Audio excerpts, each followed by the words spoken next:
Uh, what's up, beautiful people of the internet? Welcome back to my channel.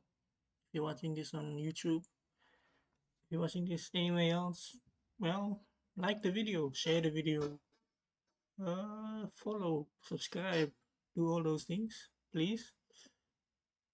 I'm just trying out a bunch of new things. Yeah, hoping this works out. And yeah, let's. Today I'm reacting to, watching, trying to react to the critical drinker on YouTube. The video is called "Why Modern Movies Suck." That's a very accurate description of the modern entertainment. So yeah, let's get into this. Ripley, Marion Ravenwood, Princess Leia, Dana Scully, Samantha Carter, I know Eowyn, all these people. Vi, Aaron Sun, Nyota Ahura, Beth Harmon, Cara Thrace, and Rita Vertasky. These are just a few examples of the many There's some good intelligent, characters, complex, compassionate, brave, but none of them are modern. They're all from the 90s to the early compelling and 2000s. well-written female characters that have emerged in the past 50 years of film and TV. Characters that have left their mark on whole generations of audiences to the point where they still resonate with people years or even decades after their creation. But then there's a different kind of character, a shallow, trite, cheaply made, gratingly unpleasant facsimile of these excellent ladies of the silver screen. A phenomenon known only as the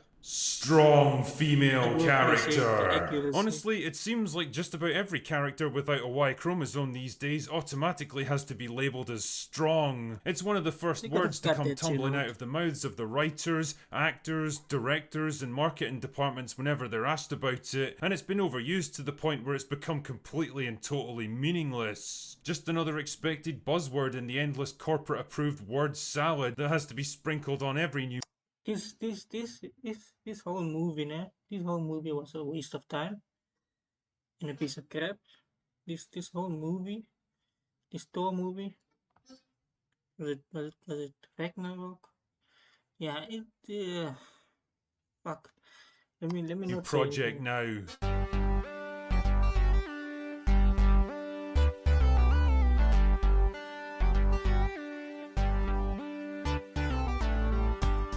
In fact, Emily Blunt said it better than I ever could.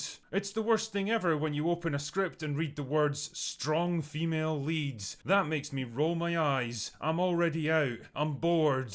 Those roles are written as incredibly stoic. You spend the whole time acting tough and saying tough things. Oh, stop it, Emily. I can only like you so much. The thing is, though, she's absolutely right on this one. The strong female character cliche is as hollow, simplistic, and meaningless as all those soulless corporations that'll Yep. happily use social movements as an excuse to sell you more useless tat that was probably made in an I don't Indian understand how people are sweatshop. still But why is falling this for this. happening? What is it that makes a good female character different from a strong female character? Well, let's explore this together, shall we? The first problem is one of competency. See, one of the core elements of any character arc is presenting them with a challenge or difficulty that they have to overcome. Whether it's an opponent to be defeated, a goal to be reached, or even a personal failing or weakness that has to be tackled. All of this stuff requires the character to grow or change in some way, to become better than who they were before. They'll often be given some kind of mentor figure to guide them on their path, and they're likely going to struggle and fail along the way. It's all part of the learning process, and the more you see a character suffer setbacks and personal failures, the more you tend to empathise with them. It's basic human nature. Storytellers have known this for thousands of years, which is why most stories tend to follow the same basic structure, taking the audience on an emotional roller coaster and delivering a satisfying payoff by the end.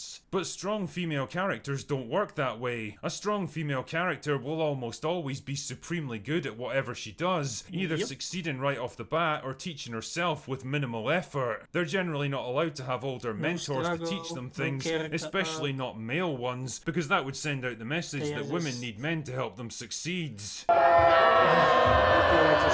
The result is a character that doesn't really face any serious struggles or challenges, or suffer major setbacks that they have to bounce back from. They're almost never allowed to fail, because the writers incorrectly associate failure with weakness, rather than seeing it They're just both different. For what it actually is, a necessary part of personal growth. Failure itself doesn't define the character, it's how they react to it that matters. And if there's no failure, then there's no chance for growth and development. What strong female characters tend to focus Yep. on instead is self-actualization. The idea that she already has everything she needs to succeed, and all that's She required is just needs to believe in herself. to let go of the limitations imposed on her by others. The message to the Or imposed on them by the patriarchy.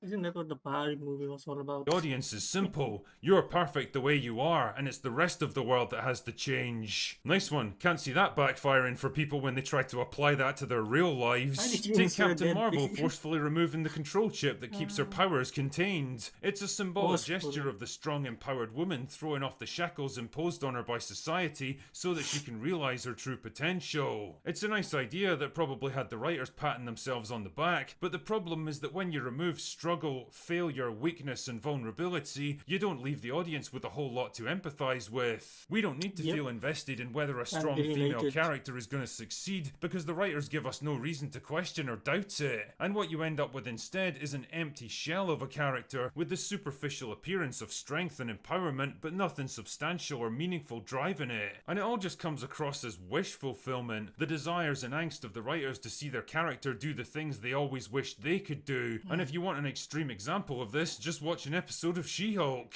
Which brings I couldn't finish any of these movies. Some of them I watched the beginning. Some of them I didn't even bother to go and see. Because of the trailers, the interviews leading up to the movies, the things the people were saying, all of that. Not the people, and by the people I do mean the actors of the movies, the directors, the things they were saying. That stuff put me off.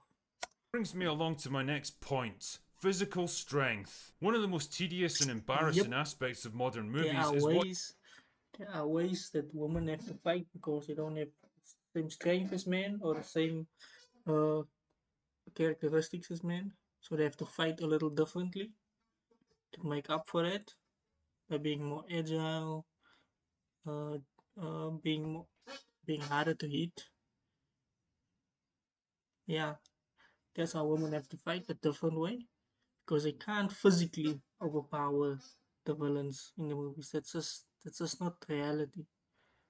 That's why they have to fight in a certain way, watching 100 but not in these modern £100 movies. actress plowing through a series of extremely accommodating stuntmen twice her size because the writers mistakenly believe that the only way for a character to be strong is through feats of actual physical strength. Because after all, how can a woman possibly be equal to a man if she's not as physically capable as him? The problem is, you're always going to have a tough time selling a fight between a man and a woman on screen So for unbelievable. obvious reasons. Men are generally bigger, stronger, and more robust, with denser and heavier bones, stronger muscles, broader shoulders, longer limbs, and superior upper body strength. Add all of that stuff together and you've got a huge advantage when it comes to the application of physical violence. The problem is that this reality doesn't gel too well with the modern Hollywood ideology that men and women are exactly the same at everything. So how do they get around it? They put Batwoman in there. I'm so tired of people making Batman shows, Batman movies without the Batman in it. No wonder all those TV series fail because there's no Batman in it. It's You might ask. Do they carefully say structure and something. choreograph male-female People find fight scenes to have offensive. the woman make clever use of her environment, the element of surprise, or improvised weapons to even the odds? Do they hire large, physically imposing actresses who actually look like they could take on a fully grown man? Or do they Nope. say, fuck it, we'll just pretend that size and strength doesn't matter anymore? I think you know the answer already. Like in this scene from The Woman King, where a 57-year-old, 5'5" Viola Davis takes on a 29-year-old, 6-foot tall man who's built like a heavyweight boxer. He's literally half her age and twice her size. A single one of these haymaker punches would probably shatter most of the bones in her face, fracture her skull, and cause severe brain Another movie I injuries. didn't And see yet, because there of she the is, tanking them inaccuracies. like she's Rocky Balboa. Nobody is buying this because they know that an actual fight like this would be over in about 4 seconds. But if you want an extremely rare example of how stuff like this would actually go down, check out this scene from Sicario where main character Kate punches a CIA officer full in the face as hard as she can, and it barely even phases him. Then he promptly knocks her on her arse in response. This is what actually tends to happen when you try to take down someone who's bigger and stronger and tougher than you. And the thing is, all of this stuff misses the point that actual physical strength isn't what makes a character strong. Someone who chooses to fight even if they're at a massive disadvantage is actually a lot braver and more compelling than some overpowered superhuman who dominates everything around them. Like in this scene from Lord of the Rings where Éowyn makes a stand against one of the most powerful and terrifying enemies in all of Middle-earth. You can see how frightened and tiny she is compared to him. She's basically a fly that he could easily swat away, and the fact that she doesn't just break and run speaks volumes about her strength of character, which is a lot more important than the strength of her muscles. The point I'm making here is that all of these attempts to push female characters as the physical equals of men comes across more like envious wish fulfillment or spiteful revenge fantasies rather than believable character traits that fit naturally into a well-rounded story. In layman's terms, he's saying self-insertion from the writers. More often than not, it's the writers pushing their own desires and personal ideology into the script, rather than trying to tell a compelling story that resonates with audiences. Now, none of this is to say that it's impossible for a woman to beat a man in a fight. Of course it is. The differences between them aren't that huge, but it has to be carefully thought out and implemented to make it look believable on screen. Sarah Connor was an awesome kick-ass fighter in Terminator 2, but the film never tries to pretend that she's bigger or stronger than the men around her. Instead, she uses weapons, the environment, surprise ambushes, threats and hostage taking to even the odds. And it works. You believe that she could actually accomplish the things she does, and the natural result is that you buy into her character more. One other weird aspect of the strong female character is their general lack of human personality traits and redeeming qualities. Instead of being altruistic, or compassionate, or protective, or vulnerable, or quirky, they're almost always written as stoic, emotionally closed off, blunt, dismissive, prickly, domineering, or aggressive. The very same Sounds like every Marvel movie made since Endgame. That's every movie and TV series in the last 5 years. Masculine traits that the writers seem to find so toxic and unacceptable in men. They very rarely have any kind of romantic interest in men and are carefully written and dressed to avoid even the barest hint of sensuality. Not to mention, if there are men in the movie, they are stupid and they all die eventually, or they just have no relevance to the story at all. Or attractiveness. Either way, it all just smacks of overcompensation, a kind of knee-jerk reaction to all those overly emotional, easily frightened damsels in distress from previous generations of movies. A desire to break away from the tropes of women as caring, compassionate maternal characters or overly sexualized fantasy figures. Fair enough, there's absolutely nothing wrong with branching out and exploring different ideas. The problem is that if you take all those feminine elements away and replace them with nothing but the most stereotypical of male traits, then all you really end up with are women awkwardly pretending to be men. Like Galadriel from Rings of Power, always trying to talk tough, stamp down her authority. Why did they make this piece of crap in the first place? They should have never made this. They should have never made this. This is just a disaster. And they're making a season 2. Demanding respect and showing off. It doesn't ring true because it's not how women tend to act in the real world. Audiences know it, and if Emily Blunt's comments are anything to go by, the actresses trying to play these roles know it too. Again, none of this is to say that you can't have assertive and authoritative female characters who speak their minds and fight their own corner, but you have to give them more than just the superficial facade of toughness. Just like how making them more physically powerful diminishes their bravery, and removing their challenges, weaknesses and failures eats away at their relatability, so removing their emotional complexity and vulnerability makes them less likable. And the end result of all this is characters that are weirdly bland, sterile, sexless, emotionless, joyless, arrogant, condescending and unappealing. People might not always be able to put into words what exactly is missing from them, but they know instinctively that what they're being shown just doesn't feel right, and it doesn't connect with them. And the more Hollywood tries to force these characters on us, the more people are rejecting them. It's kind of ironic when you think about it that the strong female character should ultimately turn out to be their biggest weakness. Anyway, that's all I've got for today. Go Go away away now. now. Man, that was a perfect video to watch after the whole Marvel movie flopped. 60% of the people who went to watch that movie, maybe even more, was men. And then they still blamed men afterwards for the movie failing. But women didn't go and see the movie. That doesn't make any sense. You tell men not to watch something if they don't like it, if it's not for them, then they don't watch it, then you still blame them for the movie failing. Which makes no sense in the case of Marvel, since your main client base is men, specifically men over the age of, let's say, 25 and upwards, who grew up with comic books and the original characters and all that. That's your main audience that you are constantly telling not to watch your movies if they don't like it.